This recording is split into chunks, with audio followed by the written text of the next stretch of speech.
Hi friends, இப்போ நம்ம பார்க்க போகிறது பார்த்தீங்கன்னா லேட்டஸ்ட் ட்ரெண்டிங் saree. அதுக்கு முன்னாடி நம்ம சேனலை சப்ஸ்கிரைப் பண்ணாதவங்க சப்ஸ்கிரைப் அண்டு லைக் பண்ணிவிட்டு பாருங்கள் கைஸ். அப்போது தான் நாங்கள் போடுற வீடியோ உங்களுக்கு அப்டேட் ஆகும். ஓகே ஃப்ரெண்ட்ஸ், இப்போ saree டீட்டெயில் பார்ப்போம். இந்த saree பார்த்தீங்கன்னா soft pure silk Paithani saree. உங்களுக்கு வெறும் 1222 ரூபா மட்டுமே. இப்போது மார்க்கெட் ப்ரைஸ் பார்த்தீங்கன்னா அது 1500 வரைக்கும் போயிட்டுருக்கு. இப்போ எங்கள்கிட்ட ரேட் உங்களுக்கு கம்மி தான். தேவைப்படுறவங்க என்னுடைய வாட்ஸ்அப்புக்கு மெசேஜ் பண்ணுங்கள், உங்களுக்கு ஃபுல் டீட்டெயில் சென்ட் பண்ணுறேன்.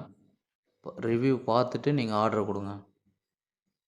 இந்த saree கலெக்ஷன் பார்த்தீங்கன்னா நம்மள்ட்ட நிறையா இருக்குது. இது பியூர் சில்க் saree. நம்மக்கிட்ட இதுக்கு வந்து ப்ளவுஸ் பீஸ் வந்து தனியாக வந்துடும் உங்களுக்கு. saree கலரும் நம்மள்ட்ட நிறையா கலெக்ஷன்ஸ் இருக்குது. இப்போது ட்ரெண்டிங்காக லேட்டஸ்ட்டாக போயிட்டுருக்கு இந்த saree. நம்மக்கிட்ட ஸ்டாக் வந்து கம்மியாக தான் இருக்குது ஃப்ரெண்ட்ஸ். தேவைப்படுறவங்க உடனே ஆர்டர் கொடுங்க. ஓகே ஃப்ரெண்ட்ஸ், பாய். நெக்ஸ்ட் வீடியோவில் நம்ம பார்ப்போம்.